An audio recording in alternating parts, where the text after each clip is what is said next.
to go. Right, this is scene one, shot one, take one, a passion for Subaru, camera speed and market. Action.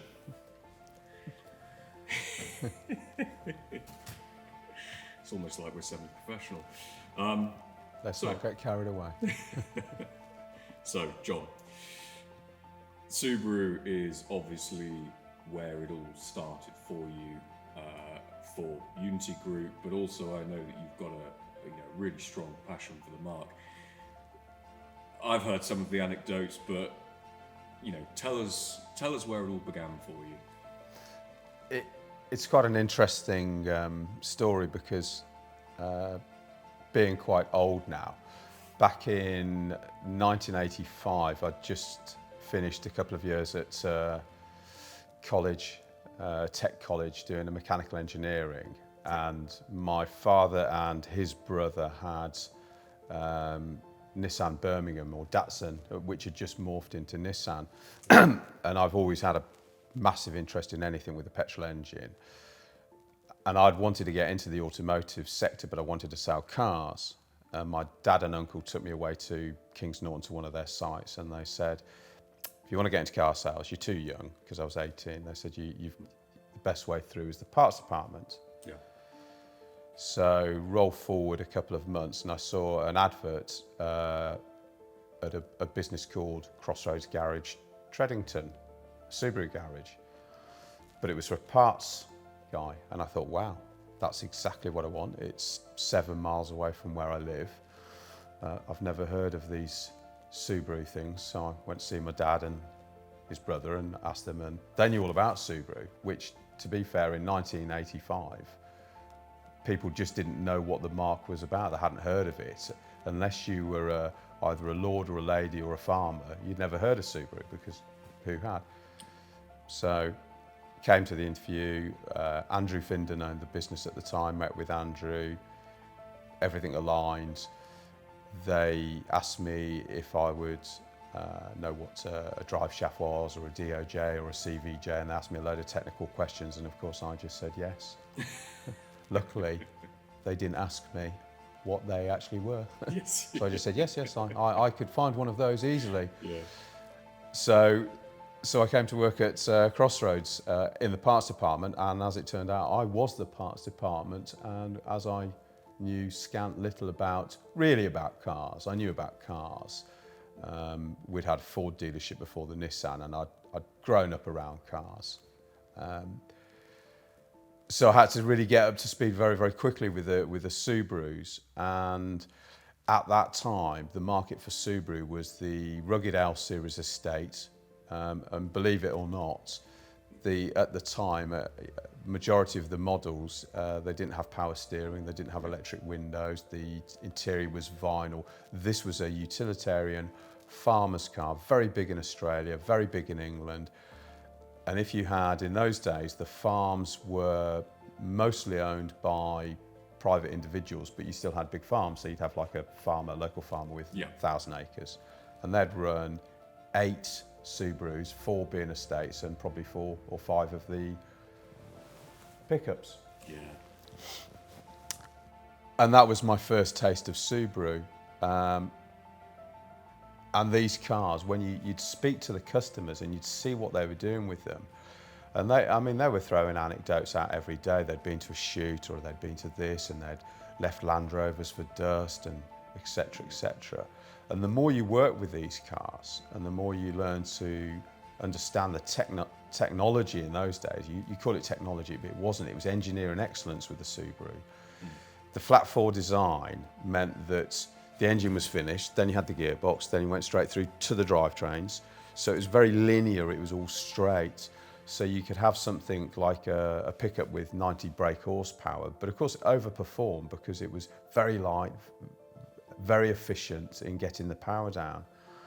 And that was my first 2 or 3 years, at which point I knew that I wanted to sell cars, because that's what I'd always wanted to do. Yeah.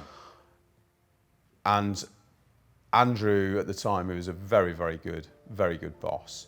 And what Andrew used to do was he he didn't really want me to sell cars because I was a 19-year-old, 20-year-old lad, Yeah. What was I going to do? These farmers are coming in at, 45, 50 years old. They knew every trick in the book.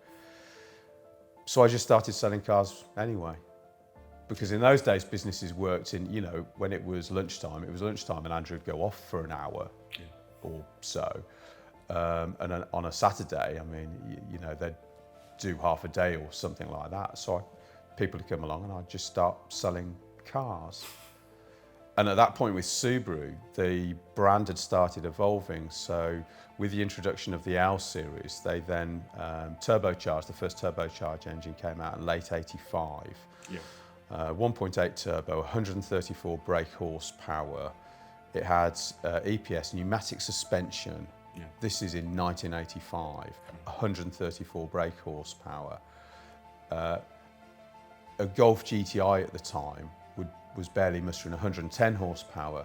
These things were, as they used to be classed, a wolf in sheep's clothing, a very old saying. But an automatic L Series 1.8 turbo at a set of lights, I'm 21, you can guess what happened. Yeah. I was launching these things everywhere. Yeah. Then they had really the forerunner of the WRX, they had what they called an RX, Yeah. which was the 1.8 turbo in a saloon, guys, very heavy suspension and no power steering in a car that weighed under 2 tons, but still, and it had 195 tyres, I think. The standard cars had 175 and the RX had 195, so quite big wide tyres at the time. You could park this thing. We had that demonstrator, it was a silver one, in stock for about 3 years. And when we did sell it, within a very short period of time, the person who bought it back because they couldn't live with it. And we had a service manager, Richard Taylor, and he shared my love of this car. And so when Richard retired, he actually bought it and took it home with him. And that was the last we saw, if you could ever find one of those. But that was the forerunner of the Impreza with their turbocharging engine and where their direction of travel really. Because then in 89 Subaru moved on then to the first gen Legacy, so that was there, and that was a revolutionary car at the time for us. They suffered with terrible fuel consumption because it was quite heavy with a draggy four-wheel drive system. So a 1.8 fuel injection was a thing now. The pickups really, which was the mainstay, and everyone knows about a Subaru pickup, but we were starting to get the information that without fuel injection, catalytic converters were coming. This was going to be soon to be the end of the Subaru pickup story. As it wasn't until 94 when that law finally came in. So when they transitioned into the Legacy, and what a fab car, very smooth, very good. Not as a different move for the L series. It wasn't a farmy car anymore, but of course it landowners, vets, it moved up a notch and it went into this new sphere of where a Subaru could be and where could it be seen and more creature comforts.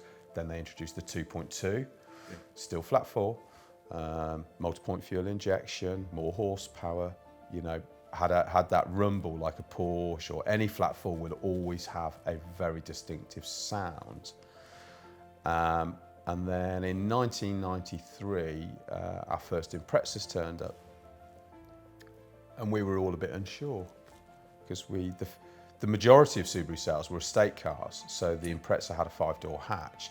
The saloons at that time, as my boss used to say, they are the kiss of death, or as the later saying developed, they're like concrete kites. So we had these really odd-shaped early Imprezas, which just didn't look like anything else on the market. Still, engineering, you drive a Subaru to the end of the world, everyone knows that. And then the Impreza Turbo came, the Turbo 2000, all-wheel drive. And I can remember the first day one landed, and I was like, holy shit. It's got air intakes and vents and 15-inch alloys and spoilers. And it just you looked at it and it was just a whole eyeful of car. Yeah. Because they'd transitioned this car from what was like a farmer's wife favourite into something else. And at the time, the Escort Cosworth had just come out, and that was the big thing. But nobody knew about Subaru. You could ask somebody in the street and maybe, I don't know, 1 in 50 would know what you were talking about if you said Subaru. It was crazy. And Andrew and Eileen, who own the business, of course, they like the bigger cars like you would do, and this tiny little thing with spoilers and I don't really, what do we do with that? And I said, well, we've got to run a demo. And they said, well, you can't run one of those saloons. You need to run a hatchback. And I'm like, don't worry about me. And I can remember I had my first one was a green 94 Impreza Turbo 2000. And I used to park it on my drive in front of my house, a little house with a garage in, part of the house. And I always parked it, I reversed it into the drive in front of the garage so I could look at it. So as I'd walk the dog or come back into the house, I could look at the front of my car. Yeah. And it was amazing. This car was absolutely amazing. And at this point where Subaru were, they were already having the rally success with the 92 Legacy 4-cam turbo, which wasn't that well received with the buying public because, again, Subaru wasn't really well known. But with the Impreza, and it wasn't an overnight success. I mean, people had looked back at the 90s and they'd think it must have been all about Imprezas. It wasn't. In the first year or two, people didn't know, so you didn't get on a shopping list for somebody to come and try one of these cars, and it was a really slow progress. And then really 96 and 7, by this time we'd already had 4 or 5 limited editions. We'd had the McRaes, and we were starting to get into the RAs where people were hearing about them in Japan. And the rally car, they didn't really start running until late 95 and 96 with McRae, and then later on Burns, he was still at Mitsubishi. And this car then started to win, and Colin McRae was incredibly popular, a local boy made good, and then it happened. Oh my God. It's difficult to describe a business that goes through this period where the Japanese were still on the quota system, so they could only bring so many cars into the UK a year, and that was it. So if there was a Subaru International Motors, who we had incredibly strong, relationship with them, and I mean, I would drive up to West Brom and take the girls chocolates, and I was always trying to get up there just to keep them sweet, because that might mean you get an extra 5 cars allocated to you. We had a 2-year waiting list. We had people offering us thousands to have a car. And at this time, we're doing a lot of work with ProDrive. They're only 16 miles away from Treddington, so we were servicing all the support cars. So we had this reputation as being, we could drop ProDrive into the conversation every 5 seconds. And of course, with Imprezas, ProDrive synonymous with Rally Team. We're 15, 16 miles away. There was always some of their funky Spec B cars here, so which added to the kudos. And being honest, at that time, Subaru, they just wanted you to sell your aftermarket parts that came from them, but of course they had a very conservative view to this. And at this time, I was in my 20s. I did not have a conservative view to anything that had an engine. So we'd get a new demo, we'd rip the catalyst out of it, we'd put bigger brakes and bigger wheels. And then, I mean, my first P1 demonstrator, that's not the one, but my first P1 demonstrator, we had that, an early STI and a WRX that we'd done some work with ProDrive. We'd decatted them, done everything we could. Yeah. And there was a drag meet up at Long Marston, and we took the whole bloody lot of them up there. I was doing quarter miles in these cars. These were our demonstrators at the time. And we're running quarters, and we're doing I've still kept the printout and the P1, a decatted P1 with some additional help, and running on octane Advancer. Yeah. I think it ran like an 11-second quarter on their time. I mean, it's Yeah. ridiculously fast. And that was Subaru. I mean, every single car had gold wheels, 17 speed lines, quick shift gear changes. You know, there was a set thing. So the car retailed. They originally came out, they were under 20,000, but with air conditioning, which was not a factory option, which we fitted here. Yeah. Air conditioning was £1,500, leather was £1,500, quick shift gear change 307. I remember all the prices. This is, 25 years ago. Most Imprezas went out the door at around about £30,000. But at the time, this was a Porsche slayer. Yeah. This was, such a unbelievably, the power of this car, the lightweight, the handling. We used to say it makes a bad driver look good, because it did. And we found this when people grew up and transitioned from a Subaru, as we head towards the 2000s, and they transitioned to the Audis and BMWs, we did get a fair few return, because the first bit of rainy weather and the BMW was backwards into a telegraph pole, and the Audi was just eye-wateringly expensive to service, or just didn't give that feel, that rawness. Yeah. It was a fabulous time. And then we headed into early 2000 and the long-awaited STI coming to the shores in the UK. And the first one they bought, God, what a terrible car it was. I mean, it had the bug eye headlights, which everyone knows it looked like the Granada gone wrong. It was a terrible car. The engine felt, although it was unbreakable, because it was still using the closed deck block at that point, it felt like it had been strangled. ProDrive did everything they could to pretty this car up. Their final iteration was the UK 300, where they fitted the Moretti black headlights, which had 3 spotlights and a silly rear wing that looked horrific. And that car, in that shape and guise, it's one of the only times a motor manufacturers actually recognise they've made a big mistake. Yeah. The production run was only for 14 months. And then they came out with what's commonly referred to in the Subaru circles as the Blob Eye, which was the second gen Impreza. And Subaru were doing the Autosport show, and they, for the first time, said, dealers can come and do the Autosport show. No one could be bothered because it's hard graft. You're there early. It's at the NEC. So, and they'd got the new STIs just landed, so they wheeled those out at the Autosport show. So off I popped along. And funnily enough, I was doing the show with the sales guys, Richard Clues from Carstens, which, as most people know, we ended up buying off Martin Clark. So there's the Impreza, the new Blob Eye with the conventional headlights. We've got the previous gen, which is unsellable, and you have to really have your A game to have a chance. And then we've got this one. And people are walking along, they're going, oh my God, what have they done? That's beautiful. And well, you can order one from me if you want. And they're like, yes, I'd like to. What do I have to do? And I said, it's just a £500 deposit. So that show was 2003, and I took 13 orders at the show over 2 days.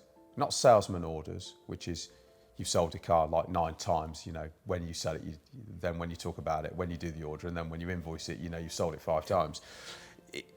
It was an eye-opener, and I was just in the middle of purchasing the business off Andrew at the time. And the rallying success of that car and the look, it just moved us straight into that next level again. And it also dragged all of the Subaru, so we've got Forester just had new gen, we've got Legacy new gen. So the whole franchise moved along like this. And then we go to 2004, and we had the Petter Solberg was at the Autosport show. And the then managing director of Subaru UK, at this point, I think most of the dealers had twigged what I was up to. The fact I was hogging this show, I was stealing all of their customers, I was selling every Impreza I could. And I had all these little tricks, because I'm still ProDrive's favourite dealer. And the WR1's on the stand, limited number car, terrible colour in ice blue, light blue, but it didn't matter because it was just, at that time, they could have done anything. Yeah. And Sam Burton said to me at that time, I said, how many we can sell? Because you're only going to have, they weren't sure at that time whether it was going to be 200, 300 or 400 cars. But I said, how many can I sell? And they said, well, you know, you can have as many as you can sell if you take deposits and I get the orders on Monday morning. And we didn't have social media. We didn't really have internet. We had mobile phones at that stage, and they were only the size of a large child. So we're at the show. I've got this go ahead.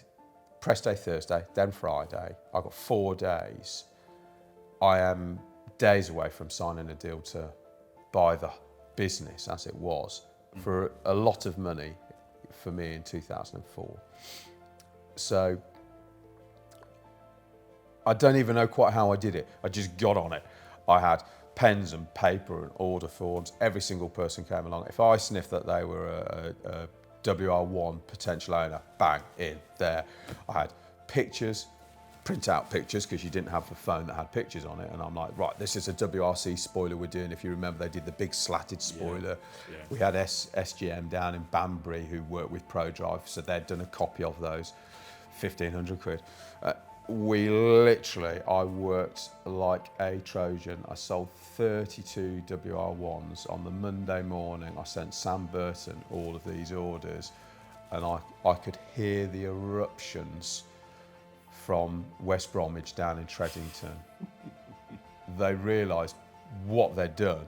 Yeah. I mean, so I've got 10% of the share of all of these WR1s. It was a very profitable business and lots of accessories.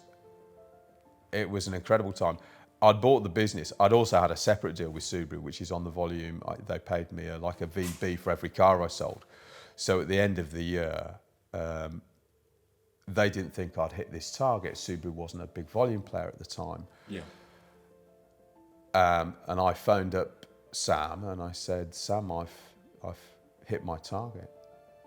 I've done the 100 brand new cars. And he said, oh, well, it didn't include demonstrators. And I said, no, I've taken those out, Sam. This is just 100 retail cars. Because they'd entered into a deal, which, to be fair, they did it to support me. And Sam said, okay, fair enough. They negotiated a little bit because I think they found it a bit too eye-watering. But without Subaru, I wouldn't be here today. It's as simple as that. Because as we go on through the years of Subaru and International Motors and what they've done for me, it's been a fabulous journey together, really. But that particular period, sort of from 95 to 2005 and 6, I mean, it was just a headache on time. Coming to work was fun. Everybody wanted to be at work. We'd lock up at 6:30. No one really wanted to go. The guys used to stay here. Saturdays was like a customer fest. The customers would just come just for a chat and a coffee, and just to come and see what we were up to, because we were definitely up to something. That was my early years of Subaru, and that was a fabulous time. Amazing. And I think, well, we've got some of your collection behind you, obviously quite an eclectic mix. We've also got the Brats and the P1 and the Time Attack car, which obviously we're going to do a whole other episode on, because I think that car really deserves its own segment. Obviously we can go into Pro R and everything else. How, obviously going from that sort of obscure kind of world rally contender to what is, I think it's fair to say, sort of a global cult icon, especially the Impreza. I mean, you don't even necessarily have to be a car enthusiast to know what an Impreza is, and it's instantly recognisable, both in terms of its presence, in car culture, the sound. It's obviously the World Rally. Being such an iconic brand, how do you see it sort of evolving from where we were, say, 10 years ago to sort of 10, 15 years from now? I know obviously we have the electric models, we've got Solterra coming in. What's your vision, having been there from the start, for the next 15, 20 years? I think there's a lot to play. You only have to look at Subaru in America and how they're perceived and where they're at. And we've got 13 different car franchises. And if somebody asks you today, you got to drive 600 miles or go to the south of France or go to across Europe, what car would you take? You take an Outback. Yeah. You wouldn't even have to think about it. Yeah. It would always be my stock answer. So where does Subaru go from here? Obviously they've got a big time with Toyota, which is only good, and I think their culture is very similar. And I think Toyota seem happy that Subaru are concentrate on their niche all-wheel drive elements of their EV product. Yeah. Subaru, in terms of their ethos in Japan, it's their engineering excellence. And I say that not technical, because it's engineering. Their engineering is a next level. It's different to the Germans, it's different to the Chinese, it's different to every other manufacturer of cars. The quality that they put into the engineering and the thought and the longevity of it. So Subarus will always be for technical people or engineering or people who want that durability and reliability. Yeah. There really won't ever be another choice. No. And it won't matter whether it's EV, because EV really changes the rules for everybody. Because, and again, my uncle said it, he might be a genius. He said, Henry Ford had to do what he did and Toyota have had to do what they do. But basically, if you own a washing machine firm, you could be a car manufacturer now, because all you need is 2 electric motors, a dirty great big battery, and a Dell laptop. Bam, you're done. That's it. Yeah. And when you look at Audi now, when they were talking about traction control on an ICE-powered car or a petrol engine car, yeah, it can check the difference between slip and non-slip, 100 times a second or something like that, or 50 times a second. I can't remember what the numbers are. Whereas the electric cars, it's checking it 1,000 times a second. It's just a ridiculous statistic. So in terms of their all-wheel drive capability, Subaru will most likely, with the EV product, just go from strength to strength, because it really plays into their engineering excellence and what you can do with software and technology. Yeah. The UK is always been a funny market, and Subaru has its place and has its niche, and I think with the EV offering, it'll actually open itself up to a much wider spectrum of customers, because it's leveled the playing field. For them, it's leveled the playing field. Some people will see Subaru as quirky, whereas when it has just 2 electric motors and a battery, yeah.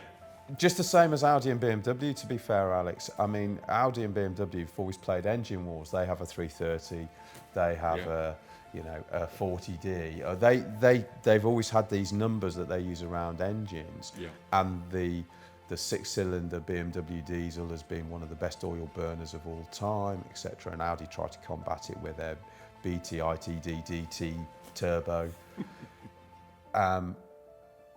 But this field's level now. Yeah. It's an electric motor. None of them are bragging about their brushless motors. They're just motors. They're just electric motors plugged into a battery. Yeah. So whereas that will harm the likes of the Germans with their renowned engines, the likes of Subaru and others will definitely have an advantage in this, because it pulls them into being exactly on the same level. Yeah. So I think Subaru actually is most likely going to go through some very, very good growth years now, where we will see customers will have that crossover, that transition. Yeah, that's how I see it. absolutely. And it's. I think a lot of people find that it's interesting to hear from someone such as yourself, who's obviously been there as the brand emerged, and as with every other manufacturer at the moment, is going through that sort of arguably one of the most sort of radical evolutions in its history with the adoption of obviously EV technology. Obviously, we'll go into all of that a lot more in subsequent episodes. And Part 2, Alex. Part 2. Well, I was part going to say 2. it's 20 to 8 now. I think it's probably time for a coffee, and we'll go and actually do some work. Yeah. But thanks so much for sitting down, sharing your Hey. anecdotes with us. I've always got time for them. I've got a lot to say. I've got a lot of time to listen. I've got a lot to say. There's a lot that we can get into on subsequent episodes. A lot of the anecdotes, particularly from that era of sort of when Subaru sort of the world rally prominence, the likes of Richard Burns and Colin McRae. But for now, Thank you. Call it a wrap. Call it a wrap. Okay, Yeah. thank you. Happy days. Cool. Thanks, guys.